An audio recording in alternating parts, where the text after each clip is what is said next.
เพลงบรรเลงผ่านทางออนไลน์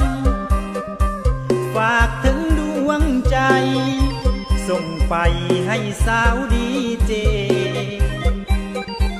น้องจัดรายการให้ขอเพลงผ่านสถานี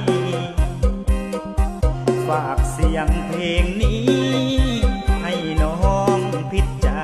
รณาสำเนียงหินอ้อยไอ้คอยคอมมินขอเพลงฝากเสียงบรรเลงเป็นเพลงมอบให้คนดีจากใจผู้บ่าวบุญโฮมสายน้ำเสลงหักอีลียานบ่มีบุญวาสนาบ่ได้มาแกงบ่มีดอกนาสามไว้คำสั่งหัวใจบอกอายเพียงแก้วตาบ่ได้มาหลอกคนดีเสืออายเถิดนาให้ขอสัญญาบ่ให้น้องนั้นเสียใจขอวอนดีเจผ่านคืนสัมพันธ์ญาณนาวา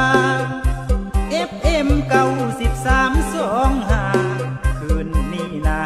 อ้ายฟังประจำเว้าแบบแปลนหากสายแนนสองเฮาอยู่นำขอให้ได้คู่คนงามนุ่มเขียนเพลงหักสาวดีเจ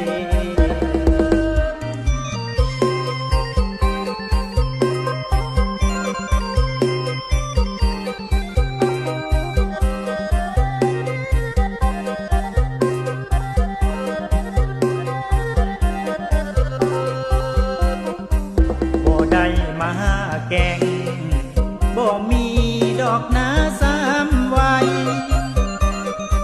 คำสั่งหัวใจบอกอายเพียงแก้วตาบ่ได้มาหลอกคนดี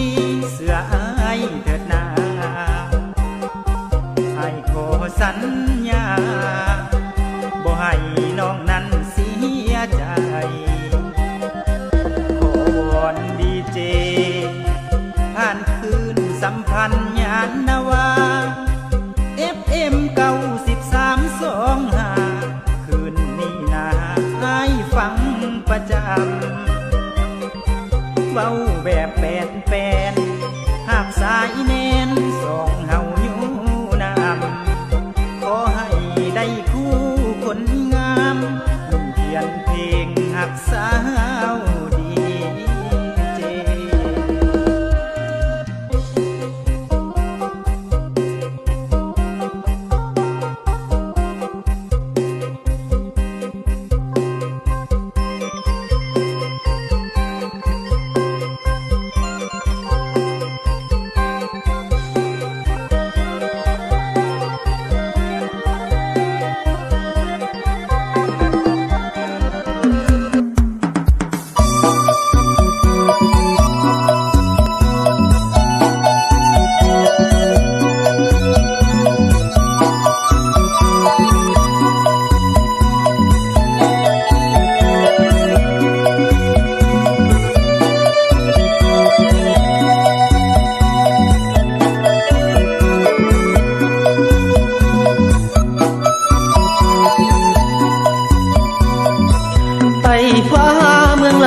มีสาวนั่นอยู่ทั่วแด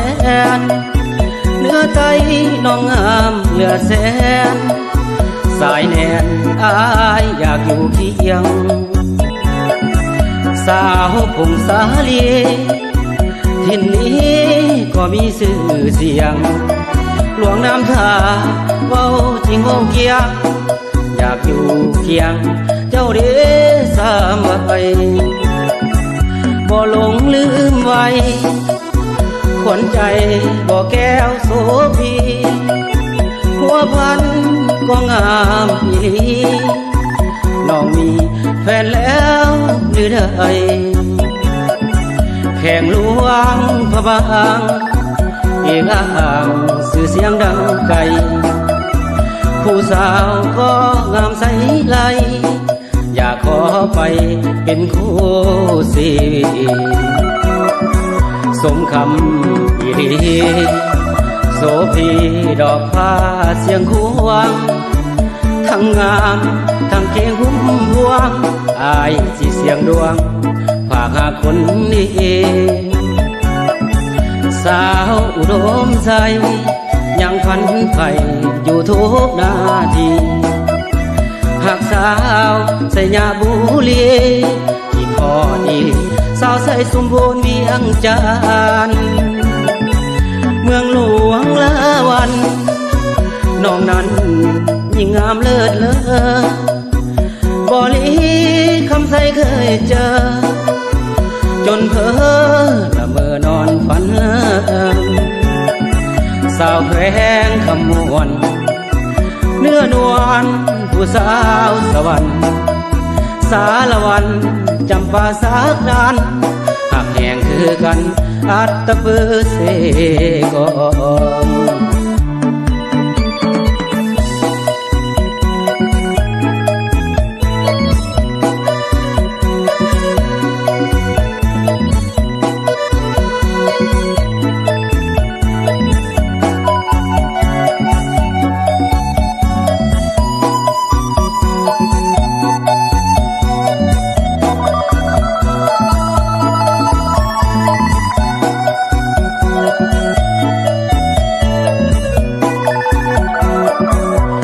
คำอี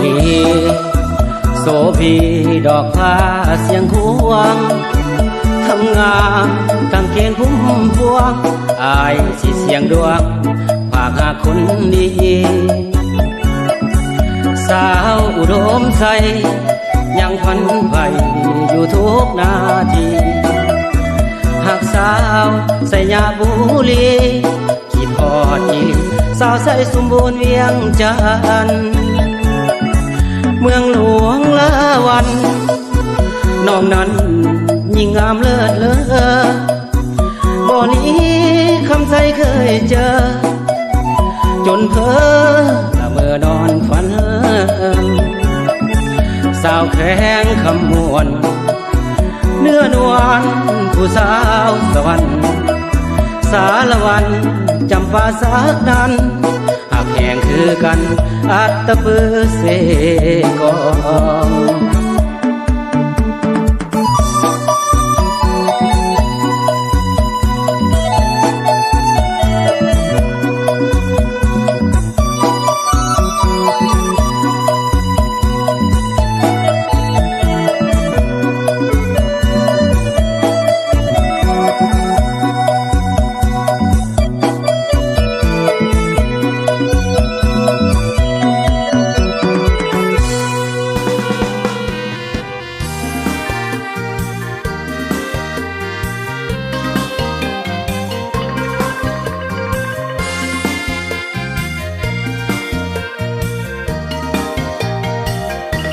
สุดแสนอ่อนซ้อนพืชป่าดงดอนจดจำฝังใจ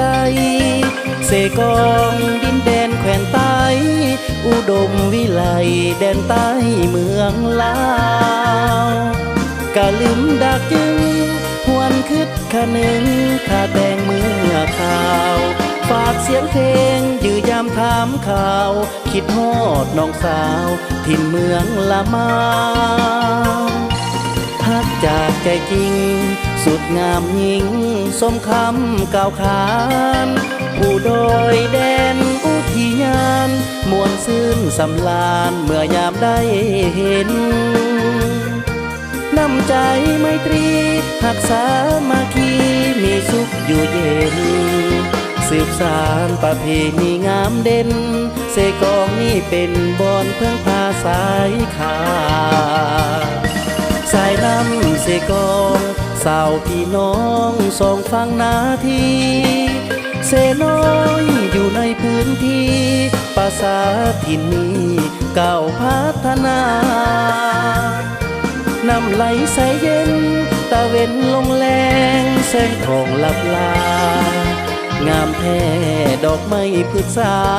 ในน้ำมีป่าสักกูนาคืนคอนแสงไฟสว่างถนนหนทางเสกองสวยงามดินแดนองค์แก้วหรือน้ำพร้อมเพียงสืบสานมูลเสื้อลาวใต้หากแผงปองดองจิตใจขาวพองหากมันด้วยใจธรรมศาสตร์พืชป่าสดใสเห็นแล้วสุขใจแดนใต้เสกอง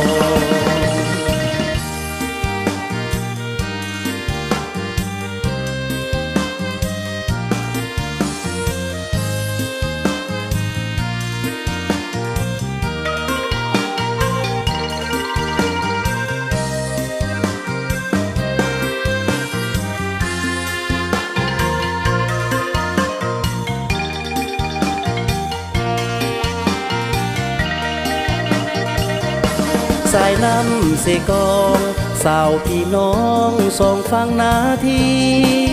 เสน้อยอยู่ในพื้นที่ภาษาถิ่นนี้ก้าวพัฒนา น้ำไหลใสเย็นตะเวนลงแรงแสงทองลับลางามแท้ดอกไม้พฤกษาในน้ำมีป่าสักกูนาคืนคอนแสงไฟสว่างถนนหนทางเสกองสวยงามดินแดนองค์แก้วหรือน้ำพร้อมเพียงสืบสานมูลเสื้อลาวใต้หากแผงปองดองจิตใจขาวพองหากมันด้วยใจธรรมศาสตร์พืชป่าสดใสเห็นแล้วสุขใจแดนใต้เสกอง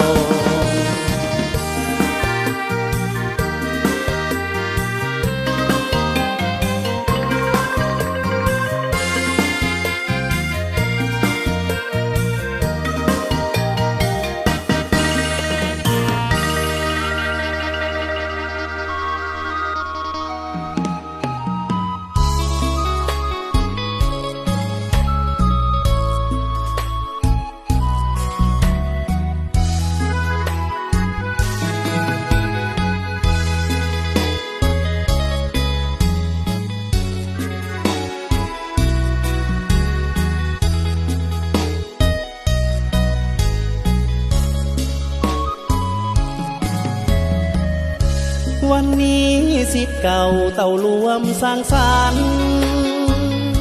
ได้นัดพบกันแดนสวรรค์จดจำฝังใจก่อนเคยศึกษาอยู่ที่มหาวิทยาลัยเรียนจบคู่ไปจากกันไปสุดแสนดนนานรุ่นหนึ่งถึงหาอดีตนักศึกษาพร้อมเพียงกันมาน้อมวันทาทานครูอาจารย์บ่หลงลืมไหลสำนึกใจไว้ตลอดกาล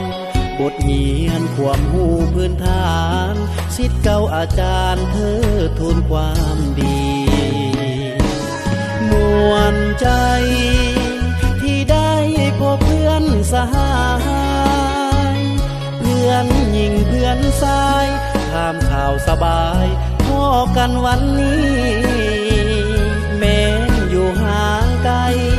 หลายดวงใจห่วงจิตไมตรีงานสร้างสรรค์สร้างงานราศีคู่จรถึงทีดังดุงหากันมือตอนจากลามันเศร้าอาวรณ์โบกมือเพื่อนแผงลาก่อนคืนบอนบ้านเฮือนสุขสันต์กับคืนเขตแขวงสุขาแข็งแห้งอายุยืนมันโอกาสมี เศษลือลันอดีตนักศึกษานั้นขอจงโชคดี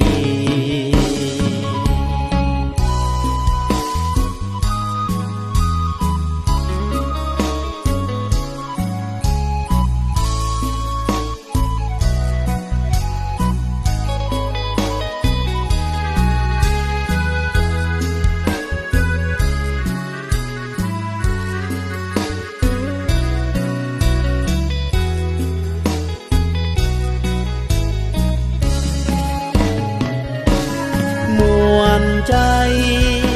ที่ได้พบเพื่อนสหายเพื่อนหญิงเพื่อนชายถามข่าวสบายพ่อกันวันนี้แม้อยู่ห่างไกลหลายดวงใจห่วงจิตไม่ตรีงานสร้างสรรค์สร้างงานราศีคู่จนถึงทีดันดุงหากัน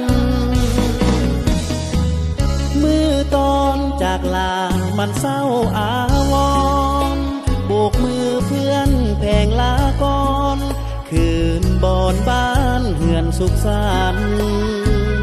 กับคืนเขตแขวงสุขาแข็งแห้งอายุยืนมันโอกาสวิเศษลือลันอดีตนักศึกษานั้นขอจงโชคดี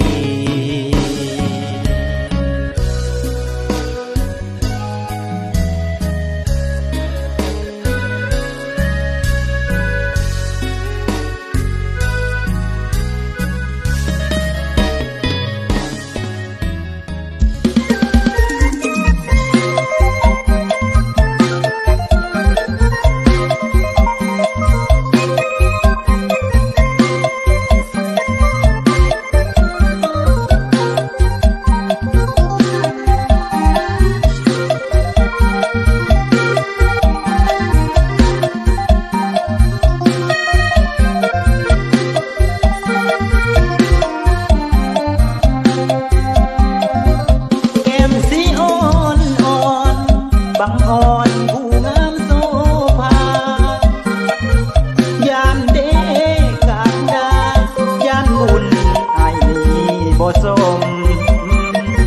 ผู้สาวไว้เขาลงหาเจ้าแล้วตาคมฝากเสียงตามลมน้องสาวเจ้าอยู่จังได้มีแฟนแล้วบ่สื่อยังเดน้องน้องลาผู้งามโซภาเหมือนเทวดาบันแต่งฮักจริงจริงโยบอกเคยสิหลอกทำแพงย้อนหักแหงแหงขอเบอร์ใดบอกคนดีผู้สาวไว้เมาอย่าเฝ้าเปลี่ยนใจเด้อนาขอน้ำเอวบางเด้อนางอย่าเฝ้านายมีบอกให้เบอร์โทรได้ฮัลโหลทางเฟซยังดีขอลายแห่งดีบอกให้เบอร์โทรกระซางยามเด้น้องลาย่านบุญพลาบ่ย่านบ่ได้กอดตายแน่นบ่สมแก้วตา